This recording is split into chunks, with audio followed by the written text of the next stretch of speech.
On this edition of Independent Sources, from victim to victor, a major legal victory and personal triumph for an advocate of ending forced marriages. It's a matter of protecting victims and, allowing them to obtain the records that should be theirs with dignity without putting them in unnecessary danger.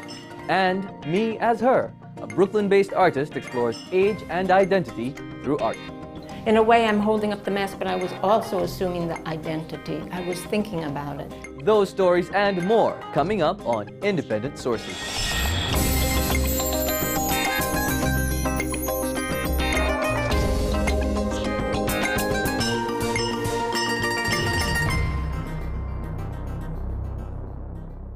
Welcome to Independent Sources, bringing you news from New York's ethnic and immigrant communities. I'm Zyphus Lebrun. The anti-forced marriage organization, Unchained At Last, has made a big step in its fight to protect women who want to escape forced marriages and survivors of domestic abuse. The group has helped pass a law in New Jersey that will ensure victims of those crimes no longer need to pay for their own records and their requests are no longer public. I visited the founder and executive director of Unchained At Last, Fraidy Reiss. We talked about the bill and what this victory meant for her on a personal level. Fraidy, thank you so very much for speaking with me today. Oh, thank you for speaking with me today. Okay, so all right, let's talk a little bit about the legislation that you've been so instrumental in pulling together. For the sake of the audience, tell us a little bit about what that legislation does. Well, it's intended to help domestic violence survivors, but it's written broadly enough to help any crime victim in the state of New Jersey. So what exactly does it do? I understand that one of the aspects of the law is that it allows a victim to be able to get his or her record. So please explain that to the audience. Yeah, so two things. It says that crime victims don't have to pay for their own crime records, police reports, etc., all those related reports, and that crime victims' request for their own records is no longer public. And to explain the reason that I did that is because domestic violence survivors, when they try to obtain a final restraining order in New Jersey, which is typical of other states, they have to show the judge that there's been a pattern of violence. And in order to do that, typically they will go and retrieve copies of their temporary restraining orders and police reports so they can show the judge this has been going on. So I went through this myself in New Jersey. I got a final restraining order against my ex-husband, and when I went to retrieve my police reports and temporary restraining orders, I was really shocked to find, one, I had to pay a fee for my own records.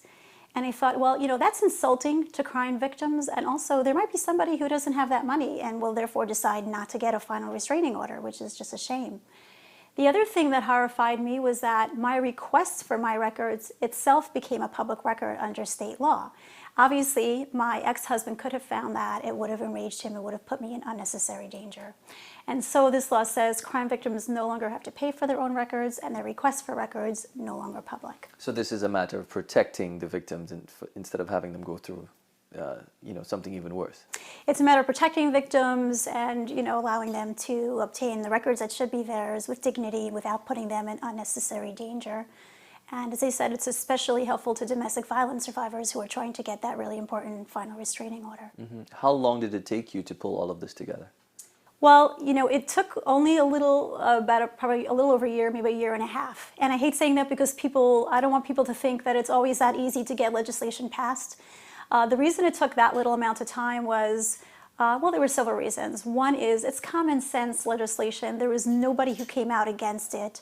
Nobody was saying, oh, this is bad, you shouldn't do this. I mean, there was nobody who was against it. Everybody was supportive. Legislators like to be involved in legislation that protects crime victims. It looks good for them. It doesn't cost anybody any money. This law is a very minimal copying fees are going to be waived for crime victims. It wasn't a big deal. And then also, we had just a great, when I say we at Unchained, at last, we had a great team of volunteers who really pitched in and helped us to push and get this through. Mm-hmm. Did you have, for instance, like a congresswoman or a senator or somebody who was, or a local legislator who was really helping you guys push this through? Well, the primary sponsor on the Senate side was Loretta Weinberg, who's the majority leader. And so she was the first person that I went to when I wrote the bill, and she was very supportive. She's always supportive of, common sense legislation, and she has long supported crime victims and women. Although, of course, domestic violence is not only a women's issue, but she has long supported this type of common sense legislation. And in fact, we have an event coming up on October 19th where we're celebrating this legislative victory, and we're honoring Senator Loretta Weinberg at that event. And then on the Assembly side, our first two sponsors were Assemblyman Gordon Johnson. He's in the same office as Loretta Weinberg, so it was natural to go to him. But the other one was John Bramnick, and who's the minority leader in the Assembly. And the reason we went to him was that when I was getting my final restraining order, John Bramnick was actually the attorney who represented me. And at the time, I said to him, I handed him the records that I had retrieved, and I said, would you believe I just had to pay a fee for these records? There should be a law that crime victims don't have to pay for their own records. And he said, well, if you write that law, I'll get it introduced. So years later, I went back to him and I said, here's the law, get it introduced. Is there a possibility, I know this is in Jersey, is there a possibility maybe looking into getting it passed in other states? That's definitely the plan. So we have only 49 states to go. We actually do have some volunteers right now who are looking to get it passed in New York. We're at Unchained At Last, we're mostly active in New Jersey and New York, so it's natural for us to look at these states first. So we're hoping that New York, we're going to get that introduced soon. And then beyond that, if anybody wants to volunteer to get it passed in another state, it's a great project for somebody to take on who's interested in learning about the legislative process, helping crime victims. And again, you know, this is the kind of common sense legislation that every state should have. This shouldn't be just New Jersey. Why do you think it took so long? I mean, you were saying common sense. This is a term you've used a lot. Why do you think it just took so long for you to just say, hey, listen, let's just do this? Well, you know, even when it's common sense, it requires somebody like me to sit down and say, okay, well, now I'm going to write it and now I'm going to get it passed. And I can't tell you how many people have said to me, I can't believe that wasn't always the law. I can't believe that other states don't have this. So it's just a matter of someone. And, you know, in my case, it was because it affected me personally. And I think that's, you know, often where this, you know, these ideas for common sense legislation comes from, is somebody who was personally affected by it. So it just requires that one person to sit down and say, I'm actually going to write this law and I'm actually going to work to, it's hard work to get it done. It's time consuming, you know, not everybody wants to sit down and do it. So in this case, I was glad to step up and be the one to do that. Mm-hmm. On a personal level, what does passing this law mean to you and Unchained? On a personal level, it's just so overwhelming. You know, I grew up in the ultra-Orthodox Jewish community where, as a girl and a woman, I had no voice, and it's overwhelming for me to sit back now. I've left that community, and I've left the abusive arranged marriage that my family had arranged for me when I was 19, and you know, they now consider me dead because I've left that and I've moved on. I've moved on with my life, and it's just extraordinarily empowering for me to realize now, not only do I have a voice, but I have enough of a voice that I can actually pass a law. So on a personal level, it's just enormous. And for Unchained, you know, Unchained is less than 3 years old, an all-volunteer organization with a tiny budget and donated office space. So again, you know, for us to be here, not even 3 years old, and already helping almost 90 women and girls, and already have passed our first piece of legislation, it just shows that Unchained is going places, that it's needed and necessary, and it's just going to continue growing. Right.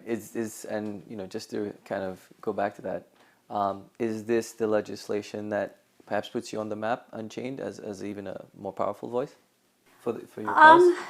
Yeah, I mean, I would like to think it puts us on the map, but if you see the legislation, it doesn't say, you know, it doesn't have my signature on it, it doesn't say Unchained At Last on it. So, you know, we don't really get a whole lot, probably never get a whole lot of recognition for being the ones behind that bill, which is okay. You know, I'm happy to work behind the scenes if I'm going to be helping people. But just for us internally, it's a great sense of, wow, we're really accomplishing something. This is something that we can look at and say, you know, we accomplished this. So we have more than 200 volunteers on our team. So it's just for all of us to be able to step back and say, not only are we helping all these women, but here's something else that we know that we did. So, you know, we're not getting paid with money. So it's at least, you know, that sense of accomplishment, that sense of purpose, that sense of we did this, what else can we do? Earlier we were talking off camera, and I wanted to ask this. You know, this whole issue of, I know that this law specifically, it relates to women who have been put in these prearranged marriages and so forth, but it also has something to do with domestic violence. And this issue of domestic violence has kind of been playing out, you know, in the media a lot over the last few weeks with the NFL and the Fraidy Reiss situation.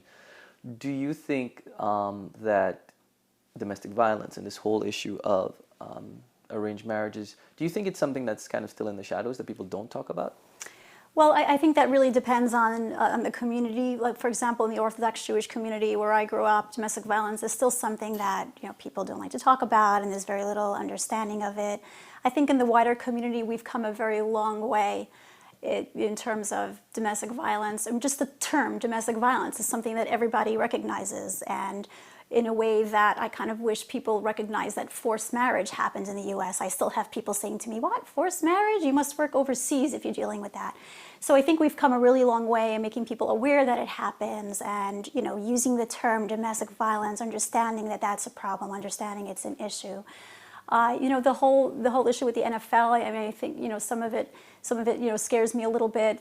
First of all, the whole idea that this is a women's issue. Obviously there are men who are victims of domestic violence as well. So this is not just a women's issue. And also the idea of let's talk about it now because it was caught on video and it involved a celebrity, when this is going on everywhere, and this is a really pervasive problem. And as you and I were talking before, I think we've kind of almost gotten in the wider community to a place where there's this kind of like domestic violence fatigue, where it's like, oh, I've heard about that already. I sent in my donation to a domestic violence shelter. We're good. What's the new issue that we should be dealing with when there's still so much of a pervasive problem with domestic violence in this country? All right. Well, Fraidy, thank you so very much for your time, and good luck in the future. Oh, well, thank you. Thank you very much. Still to come on the show, a new musical explores the struggles of a French immigrant in New York City. Before that, Krista Lowe has some other news. Thanks, Zyphus. Here's a look at some headlines from New York's ethnic and community media. Long Island Press reports that Pakistani-born Isma Chaudhry will become the first female president of the Islamic Center of Long Island at the start of the new year. The center is a mosque and community center based in Westbury. It's undergoing a $4 million expansion project to support the growing Muslim population on Long Island. Her appointment comes at the time when local scrutiny of Muslims has increased because of the recent activities of the extremist group ISIS. Chaudhry says that she was actually offered the job years ago, but declined because her children were too young at the time and needed her full attention. The mother of two is now ready for the job and is excited to have the support of her family and her community. Over the next 3 years, she hopes to strengthen interfaith bonds between Christians and Jews in the community through various cultural changes. A former Harlem firehouse will be getting a makeover in the coming months, thanks to the Caribbean Cultural Center African Diaspora Institute. The Manhattan Times reports the historic long vacant firehouse at 120 East 125th Street will now be the center's home. The space will be renovated and transformed into a multi-use cultural center. It will host educational programming, live performances, conferences, spiritual gatherings, and artistic residencies. The center was sold to the Institute for $1 as a result of partnerships with various city agencies. A capital campaign also raised $5.5 million for renovations. The Institute is set to open within the next year. From Voices of New York. The Korean American Civic Empowerment has been gathering signatures for a petition urging the passage of the Partner of Korea Act that would allocate 15,000 work visas for professionals from Korea in the United States. The executive director of CASE, Dong-Suk Kim, says that the law will increase the money supply within the Korean community and play a major part in its economic revitalization. The United States guarantees work visas to countries which it has foreign trade agreements with.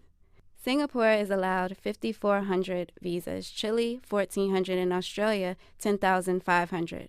As of now, Korea has none. According to CASE, as of September 26, the petition has 5,000 signatures. Sinovision Journal reports that the New York Historical Society is currently hosting the first comprehensive mainstream exhibition of the Chinese American story. The exhibit, titled Chinese American Exclusion Inclusion, will explore the Chinese American experience from the earliest trade relations between the U.S. and China up until the present. The exhibit will include 200 artifacts gathered from museums and families. One of the focal points of the exhibit will address the Chinese Exclusion Act. It was the first major law to bar immigration to the U.S., restricting Chinese laborers from entering. The law was implemented in 1882 and wasn't repealed until 1943. The exhibit will run through April 19, 2015. And finally, New York City has launched an anti-violence initiative to combat gang violence. Leading by example, a new organization called Gangsters Making Astronomical Community Change has been formed to stop violence in certain high-risk neighborhoods. The group is made up of reformed gangsters who at times are dispatched to stop shootings in progress. In the unfortunate instances where there is a death as a result of gang violence, members also attend funerals of shooting victims to prevent retaliation. The group has also come together with community activists to engage with at-risk youth. Last month, Mayor de Blasio announced plans to create the Gun Management Crisis System, which will provide nearly $13 million to neighborhood anti-violence groups, such as the GMACC. The organization follows the model of the Cure Violence program, which has been in operation in Chicago since the early 1990s. Those are just a few headlines from the city's ethnic and community media. Independent sources will be right back. Thanks for staying tuned. The off-Broadway production of Liberty, a monumental new musical, will open this weekend at Theatre 80 in the East Village. The production tells the story of a French immigrant navigating her way through 19th century New York. Gary Pierre-Pierre spoke to one of the musical's producers, Teresa Wozong. Teresa, why this musical, Liberty? Why not? It's a wonderful show, very current and contemporary, dealing with immigration themes. It's a very positive show about immigration. I think it's a great time to do it.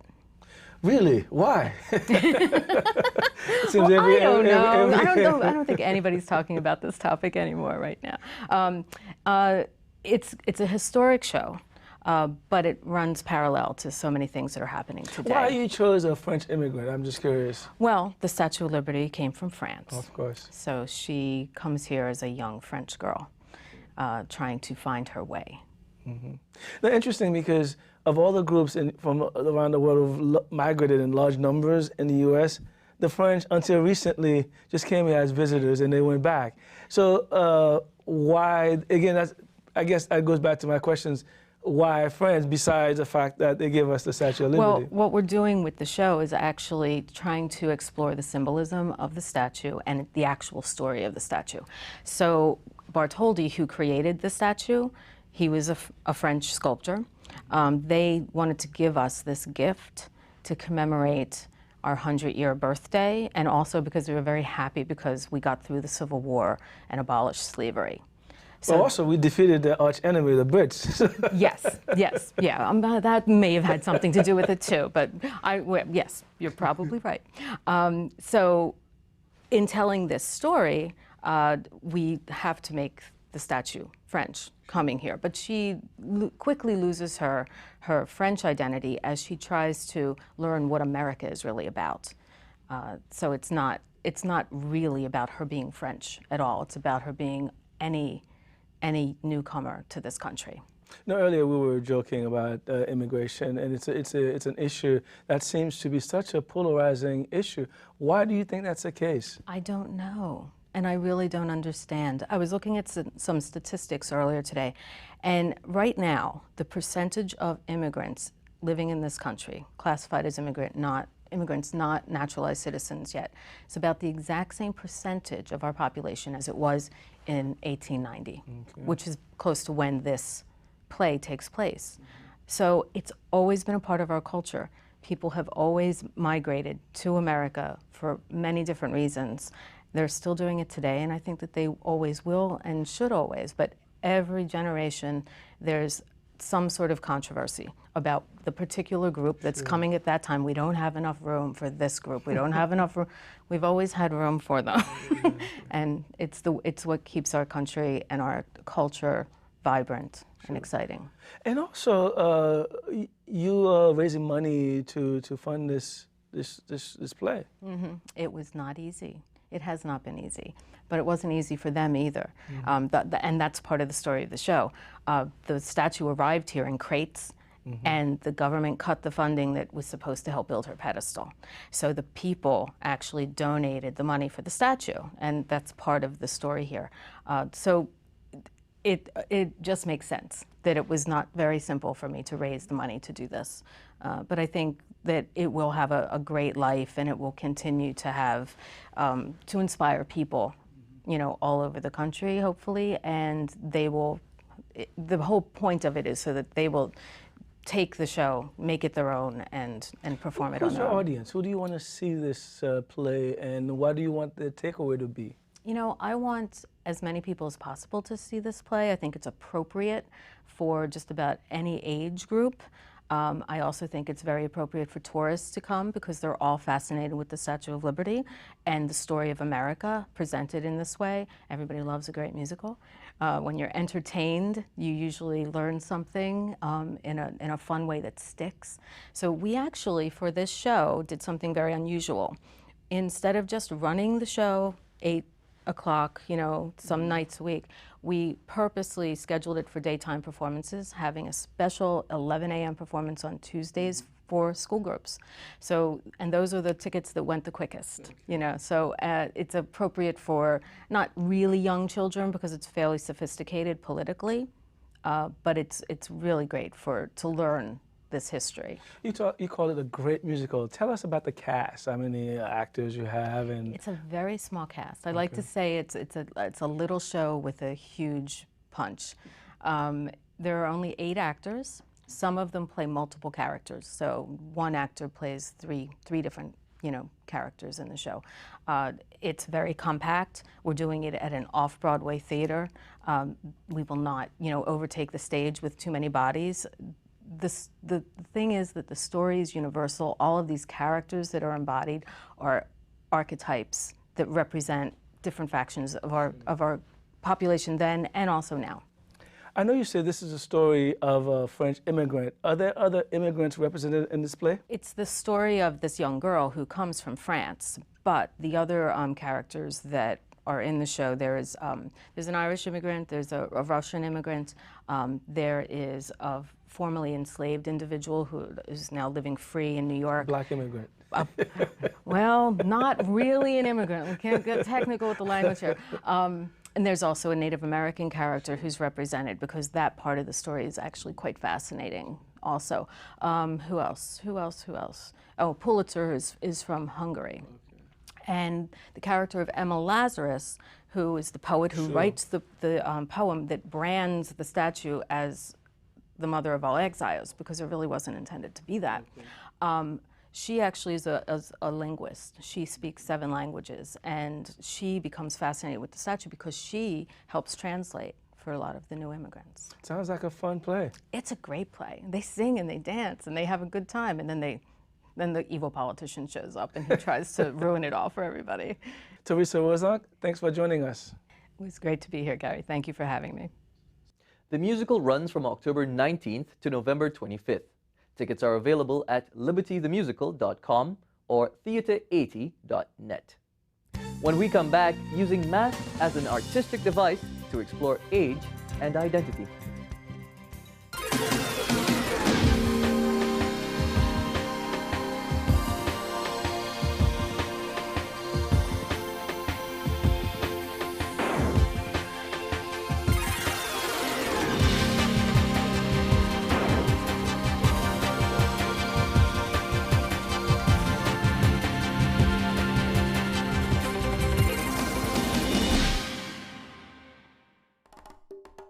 Finally from us, in this age of the celebrity artist, Judith Henry stands out for staying away from the hype and focusing on her art.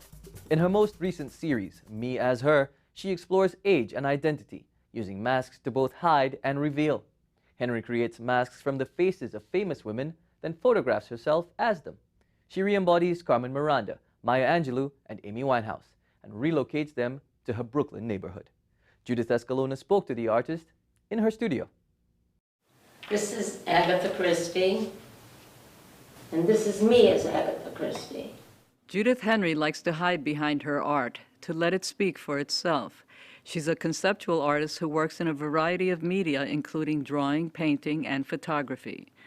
Her recent series, Me as Her, is attracting attention for its use of masks made from the photographs of deceased famous women. Well, I think I can't not talk about Me as Her without talking about an earlier project, Girls, Girls, Girls. And in that project, I drew pictures of high school senior girls, pencil drawings, used them as masks, and was photographed as that girl. Girls, Girls, Girls began Henry's exploration of the aging process by looking back and assuming the identity of individual girls whose pictures she found in high school senior yearbooks. As I stood behind each mask and portrayed myself as this girl or that girl, I actually thought about being this girl or that girl, depending on how she looked, or if it was my class, if I remembered anything about her. So in a way, I'm holding up the mask, but I was also assuming the identity. I was thinking about it. The Girls, Girls, Girls series explored the innocence of youth, high school girls whose lives were just beginning. With Me as Her, the 72-year-old artist began examining experienced women who had achieved fame for their work by the time they reached the end of their lives. I felt closer in age to them, but the fact that they had received recognition for what they did intrigued me. So I started looking for photographs of women. I think I started with Virginia Woolf, women that I respected or admired. As with Girls, Girls, Girls, creating the Me as Her series became a ritualized practice of masking in order to reveal hidden truths about youth and aging, death and resurrection, anonymity and recognition. Henry did extensive online research to find the photographs. I typed in their name and looked at all the photographs, images, and when I found an image that looked interesting, I blew it up and printed it out on paper, cut it out, simple, mounted it on cardboard so it would have some weight, and went out in my neighborhood, which is Williamsburg, Brooklyn. The Me as Her series is as much about the artist as it is about the famous woman. Henry searched her neighborhood for the right setting to have her photograph taken under her various assumed identities. I didn't want to put somebody in the most obvious place. I wanted it to feel right, so it was basically intuitive. I went into, and I learned a lot about the neighborhood. I went into coffee shops, I went into stores, I did things on the street, I did things on construction sites. There's a little park, I did George O'Keeffe in the middle of all these plants. You wouldn't even know it's New York City. In the spring of 2015 at Bravin Lee Programs, a Chelsea art gallery, Judith Henry will be exhibiting Me as Her and a new series she is concurrently developing. The Artist is Hiding. If I were a painter that painted like that, I am the painter that painted that way, but I'm not, because I don't paint that way. I might look like this. Judith Escalona, Independent Sources. That's our show this week. Thanks for staying tuned. Till next time, be independent-minded.